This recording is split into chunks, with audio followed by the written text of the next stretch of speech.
We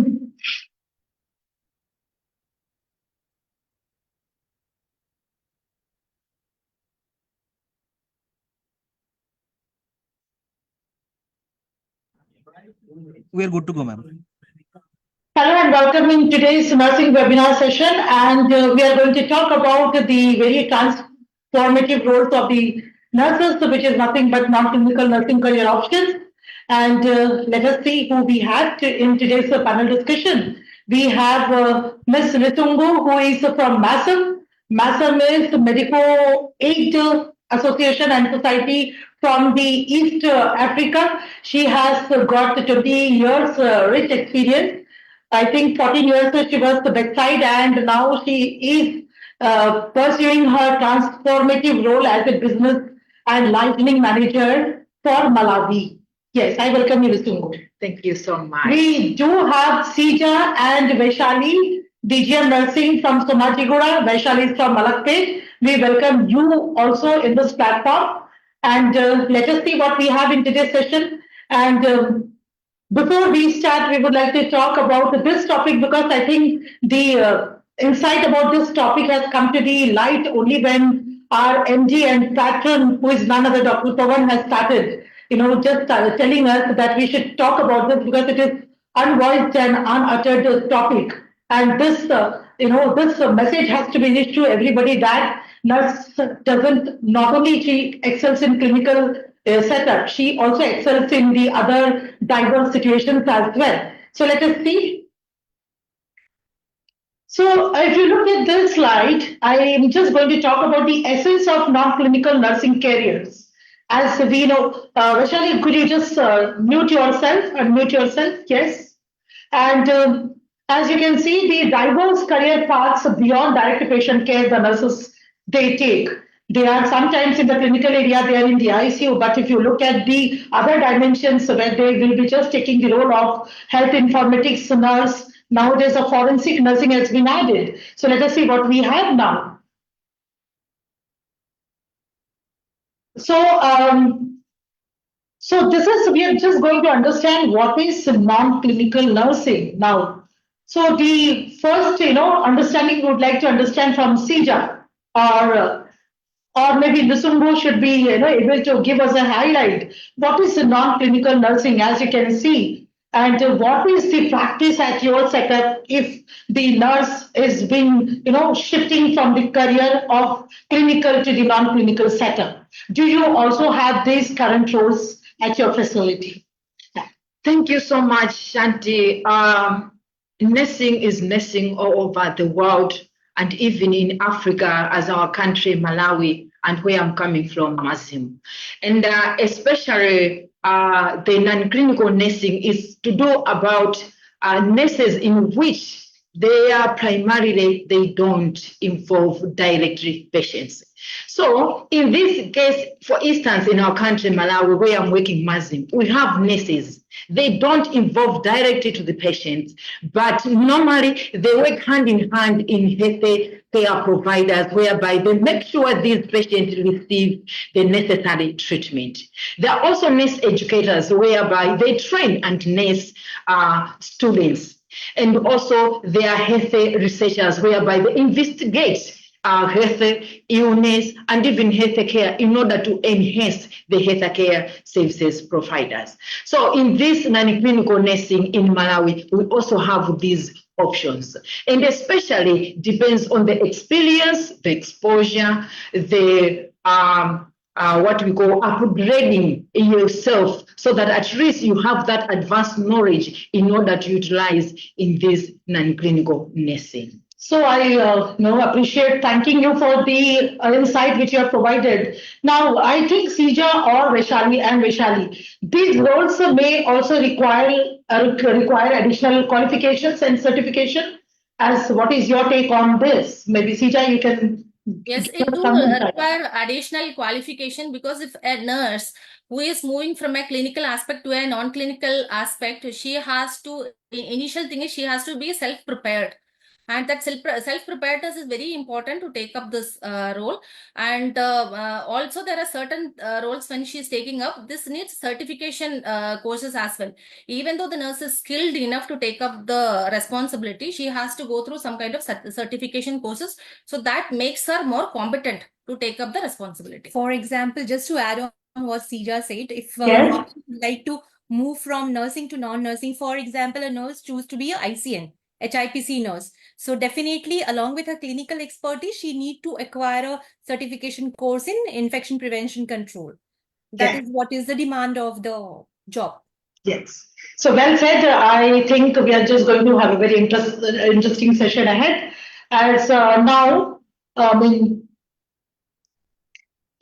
now, Sija, would you like to just talk about this clinical and non-clinical nursing, which is right, as you had the very big unit, whether, as per you, whether the clinical, forefront is right or the non-clinical nursing is being right? What is your take on this? Yeah, both are equally important, because the clinical nurse, she is an expertise in her clinical aspect of bedside.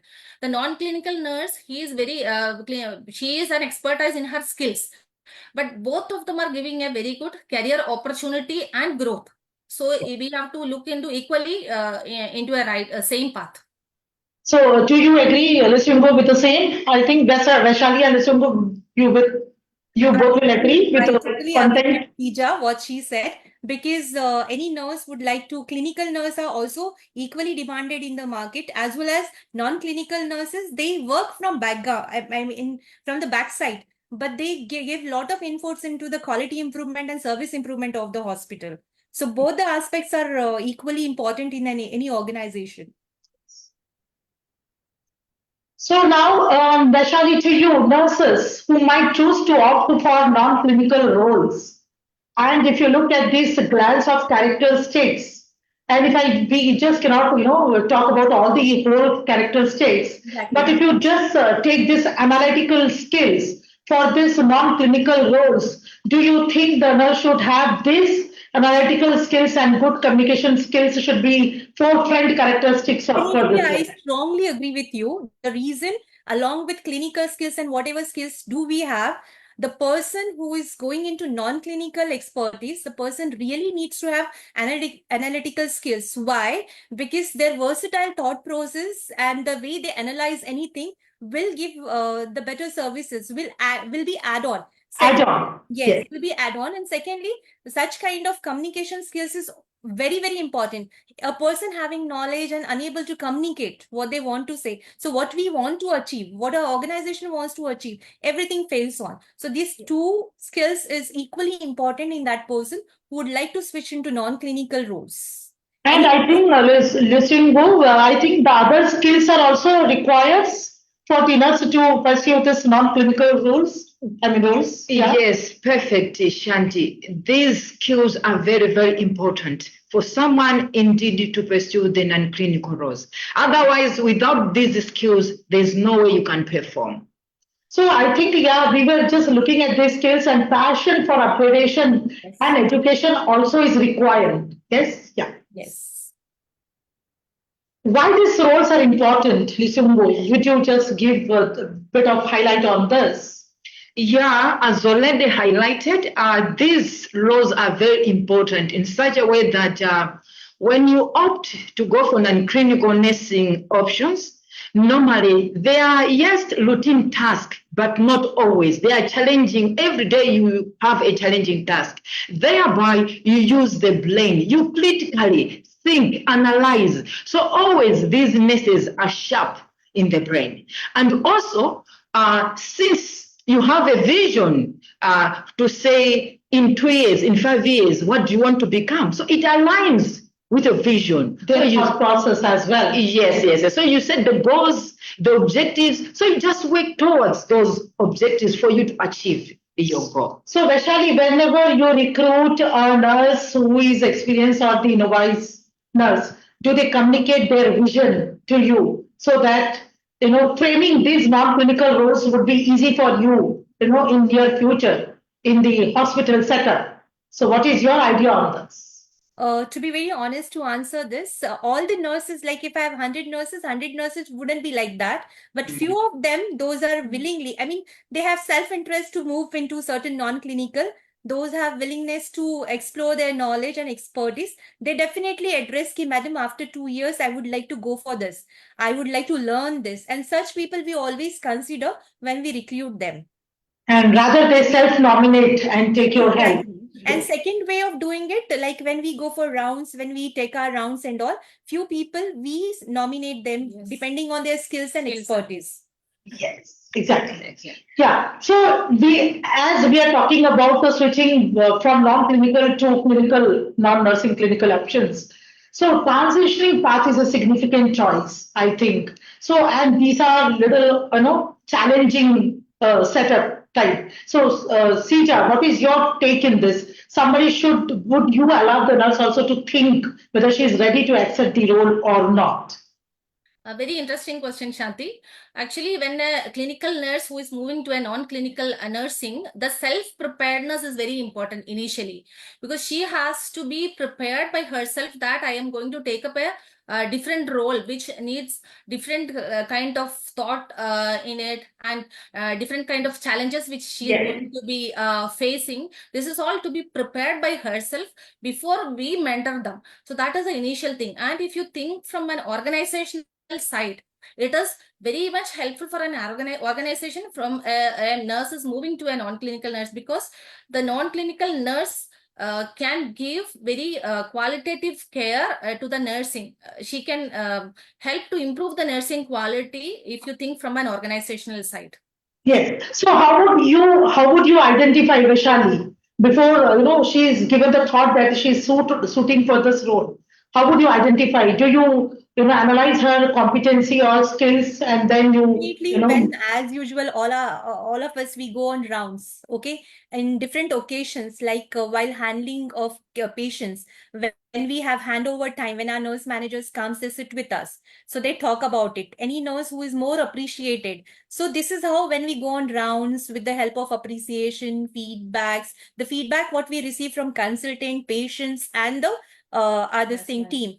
Plus, when we go on rounds, we check their knowledge, skills, and all. Basis on that, we also can decide which nurse can be moved into non-clinical area. Yes. So I think by then we have few handful roles. Yes. And it becomes easy for us to. As well. Yes.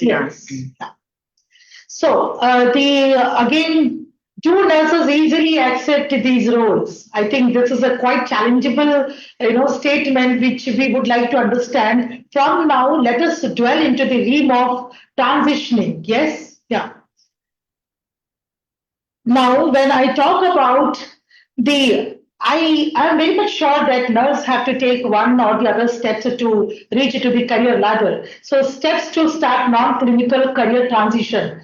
I would like to understand from you, as you have worked in the North, Mumbai state and all. So, how you have seen the nurse taking these steps into whatever clinical, non-clinical. In our days, when we have started our nursing career, there was not much of guidance and references from where we get to know how to progress in our career. Okay. Then after, but nowadays, what I'm seeing from college itself, the nurses know where to go, what to do. They have certain, role models as well. Like for us, the role model was our nursing heads. Yes, if she had done GNM, BSc, MSc, PhD, let me do that to excel myself to that level. Okay. Yes. But nowadays, lot of information available on net. Nets, books, Social media as well. Yeah, social medias. In fact, few of the colleges, they started giving inputs in nursing management course schedule. They tell what all fields the nurses can explore themselves. But on top of everything, what is very important, the nurse should have herself. I mean, she should be willing to do that. Number one. Yeah. Number two, if I'm willing to do that, to achieve that position or to achieve my targets, what I need to do? Am I supposed to update myself in terms of knowledge? Am I supposed to acquire certain specialized courses? So again, I need to invest in myself, as you mentioned, isn't it? And then the person should be ready to rework, regain the skills. Suppose I may be a very good clinical nurse, but I need to regain leadership skill if I want to see myself as a CNO, if I want to see myself as a DGM, if I want to see myself as a coordinator, Am I having good communication skills? No. So I need to work on that. Yes. So having heard from Vaishali, if we have to also assess the transferable skills. So Lusungu, here the point to you is, what does that mean? I mean, what kind of skills are we wishing to give to the learners here? Okay, thank you, Shanti. As she has already indicated that, first of all, you have to have that self-awareness because nobody will tell you what to do. Yes. So you need to tell yourself. So self-awareness, self-development. And there's a say, it is not how much you do, but how much love you put into what you do. Yeah, we would put our passion to do the thing. Yes. Yeah. So in that assess transferable skills, it means yes, you're being maybe working as a bed nurse for some time, but it's easy to go to another this non-clinical option whereby you can transfer those skills and utilize in alternative ways in order to advance your knowledge, your work. So having your points again, I'm connecting this loop to Sija. What we want to say about the reskill mechanism of reskill. So here, when a clinical nurse is moving to a non-clinical nursing, she, as I said before, also she has to be prepared by herself to take up either additional responsibilities or to look into a different kind of skills which she has to develop. So for that, we can help in we as a nursing heads or anybody colleagues, we can help them by mentoring them for improving their skills and the abilities, by guiding them how to go ahead and show them what are the challenges which they are going Some to career path also. Yeah. So for example, like if at all I work as a head of nursing, and suddenly you are given a switch role of chief XO, like experience officer. So that you mean to say that this period you need to skill your advancement. Yes, I have to be ready by myself to take up the extra challenges and the responsibility and prepare myself that there are something else extra I have to do to change my role. So that preparedness should be there. That is called the reskilling. Yeah.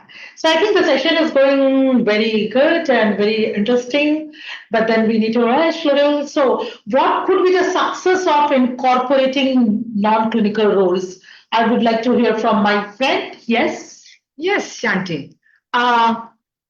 Always for you, there's a say, if you prepare, you'll be able to succeed. Yes. But if you fail to prepare, to plan, you can't succeed. So in this scenario, for us nurses, we want to opt for these non-clinical nursing options. We need to plan. How are we going to plan? It means we need to know the areas that we are competent enough. Yes. We need to know the areas of our interest. Are we comfortable to take that position?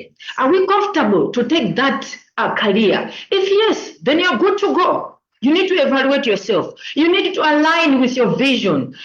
On your vision, you set the goals.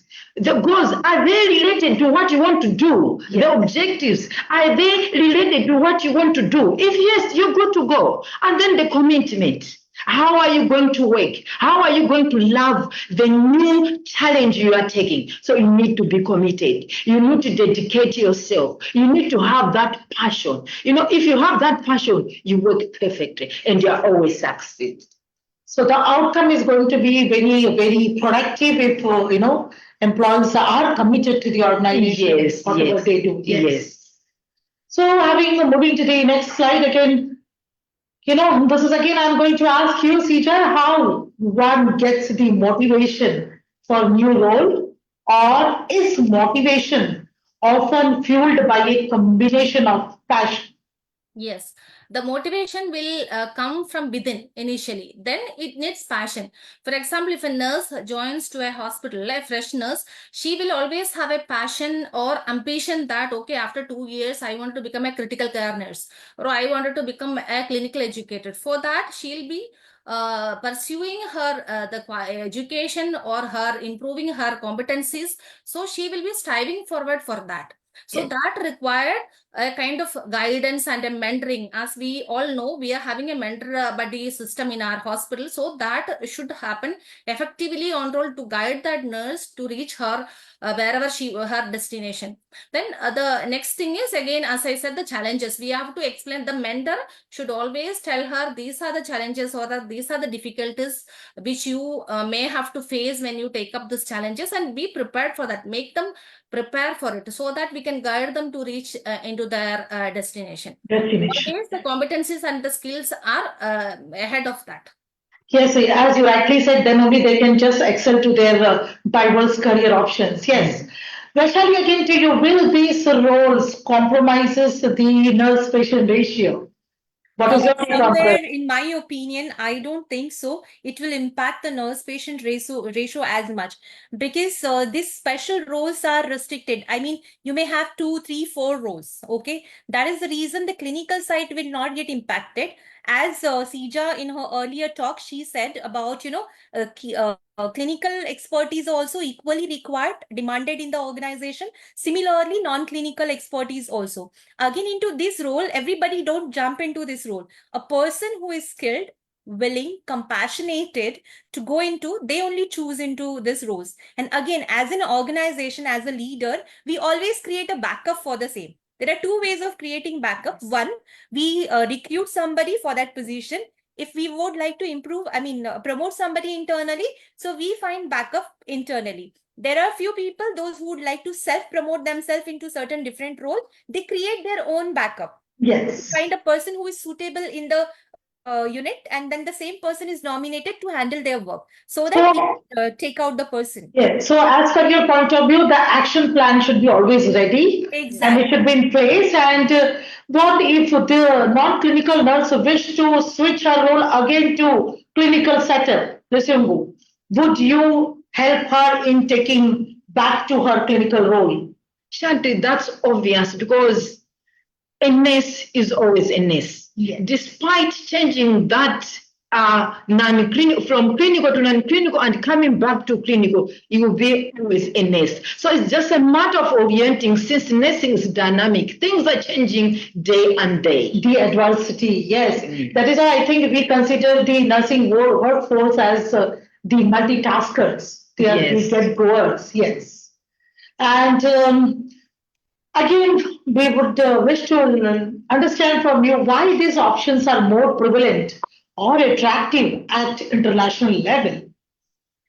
Yes, Shanti, indeed, they're more attractive at international level because normally, as you want to take this option for non-clinical, first of all, you need to check your background education. Yes. Yeah. You need to upgrade yourself. You need to be fully qualified. So for you to have that fully qualification, it means you need to upgrade so that wherever you go, people should be able to recruit you. The language, the common language that you use to communicate with these other countries, and even good communication skills, active listening, feedbacks, non-verbal communication and visual.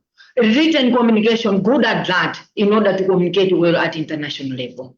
Then when we talk about the cultural competence, we mean the cultural desire, the knowledge, the skills that you should have in order for that country you are going, so that you are able to interact, to develop those relationships well. So the openness is always important. As you have said already, the barrier about the cultural competency not to be just seeked upon. Yeah, the openness, as you're the right witness for us. Yes. You have come to visit our facility. Yes. Imagine I'm in India now. Thank you, indeed, our pleasure. Yeah. Again, Sija, to you, does non-clinical roles require advanced degrees? Yes, it require advanced degrees because it is all the specialized courses. For example, as I said before, if a nurse who is interested for an infection to switch to an infection control nurse, she has to obviously get into an infection control course, certified course. Then she will be certified as an infection control nurse. So all these positions are required advanced degrees for this. Yes, fair enough. And Vaishali, again to you, are nurses happy performing these roles? Will it benefit you reducing turnover? Because whenever the turnovers word is spoken or the attrition word is spoken, nobody says that your peripheral nurse have gone. They say total nursing manpower mein itna sara percentage hai. What is your take on this? See, my take is like a person who is as throughout the session we are all are talking about, self-interest. So first thing what matters, anybody who is self-interested to groom themselves into different role, okay? These people should be promoted. So that will help us for the control of turnover as well. If I have a very calibered nurse, would like to move into non-clinical areas, definitely if I have a scope, I will definitely give her a chance to mold herself into non-clinical area and show her expertise. Through that, my organization will be benefited. Secondly, I would be able to control the attrition as well. So as you said, and as you were mentioning before, that not many non-clinical roles are there in the healthcare system. Yes. If again she is not convinced and she plans to or decides to leave, what would be your, backup plan?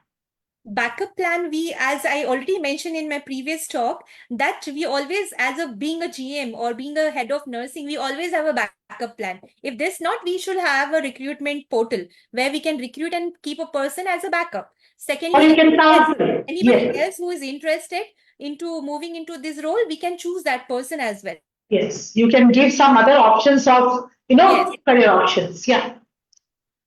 And let us say that these are the most lucrative non-bedside roles at international facility. So what kind of roles are these and how do you practice?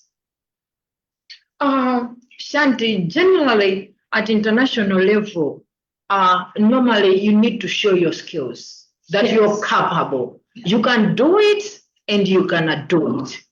And also you need to have that knowledge that you're going to apply in whatever you do. So that knowledge and the skills, when you combine, you'll be the perfect and you'll be successful.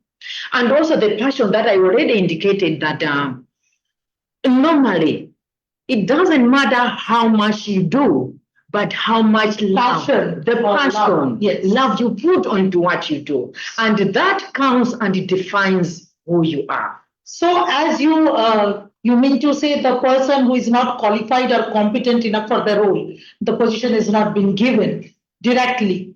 Yes, because you need to upgrade. Yes. You need to have the qualification. Yeah. You need to match the competency of the Yes. market as Yes. well. Yes. And let us say the potential set of drawbacks. I would like to rephrase the drawbacks are nothing but the challenges. I myself would like to, give my bit of story about this. Yes, when I was working as a GM nursing at Somajiguda, and then I was promoted. Now I'm, doing my transformative role as a vice president nursing, and these drawbacks even I have confronted. Maybe now I have overcome, but few, periods of days or times. I now also I think I do not interact with the patient. Yes, I do go for webinar and I keep meeting the doctors and all, but limited patient interaction. But then I can also say that yes, my experience is quite enough for that. So I've gained the competency. And yes, isolation, yes, but isolation when you're so much immersed and dwell in the work, so you don't feel that isolation triggers.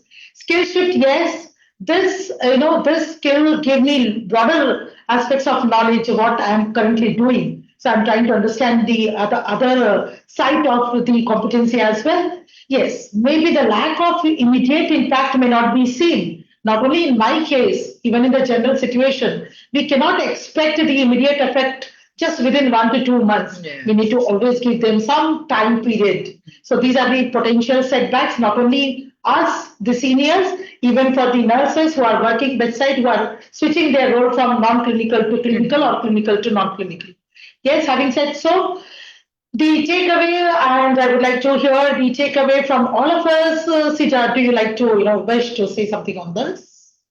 Yeah, the takeaway of transition from a clinical nurse to a non-clinical nurse, the important thing is work-life balance. Because the nurse who is moving from shift duties to a general shift, that is the main advantage for the nurse who is leading a family. They have problems of all those things to balance the family life and the work. This is an important aspect and or the option for a nurse. And the So second, here I would like to interrupt you that having given the general shift, still I would like to quote you the question whether the general shift nurse is able to do the work-life balance. Yes, yes, because they don't have the night duties. night Night duties duty. is the Okay. main problem for the nurses, which who are approaching us, that there is a problem in shift duties. So that is, I think, they have small babies at home to take care. They have older in-laws A or parents personal at home to family take care. time. So Yes. they need time more to spend at the night time. So that is the main advantages for the nurses who are opting for the general shift. So, Vaishali, would you just switch on this topic for 2 lines or like this you would like to continue? Yeah, would like to talk about this. What Sija says is rightly right, because there are nurses who would like to give time, evening, basically the night time to their families. Daytime is adjustable. If you see the creches and the babysitting areas, they are working since, daytime it is available. So if anybody would like to work and balance their life, so they can keep their kids over there, they can work for these many hours, go back, give the time to their families as well.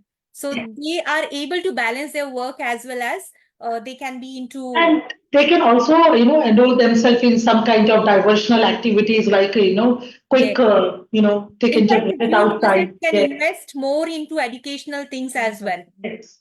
Yes, after general shift, I don't think somebody will just go and read. Yes, but No, yes, there are people. we will. Yes, Definitely, the person who has passion, they will do it. they will do it. Yes, I strongly believe in that quote, what you have just said. And let us understand from our friend, and you would like to conclude, and you would like to just provide a message to your associate colleagues over at MASM and the Indian nurses as well. We love to hear from them. Thank you so much, Shanti. What I can say here is that we need to have the self-awareness, self-development, because nobody will tell you what to do. So you need to evaluate yourself. And also, you have to have a vision. Whom do you want to become after 5 years, after 10 years? So you need to set your goals. You need to set objectives so that you achieve those objectives. Not only that, you need also to advance your education, to upgrade, so that when you have that upgrading, obvious, you have that advanced knowledge that you can use on non-clinical nursing options. So I think we had quite a very great interaction and we have come to the end of the session. And I urge to all the nurses and the learner out there, but before you switch to the non-clinical career options, the 2 years or 3 to 4 years of bedside nursing is the key to, advance in your career, wherever you are, but you need to have this clinical core competency. So we end the session. Thank you, everyone. And I request all the viewers, if at all you have any doubt, nurses looking at our webinar from international shore, you can just quote your question. We will always, get back to you, revert your queries. And thank you so much. We end this session. And I would like to thank Mr. Rohan, who is our international, person here, and Priya and everybody, Sija, Vaishali. Thanks, everyone. Thank you. Thank you. Thank you.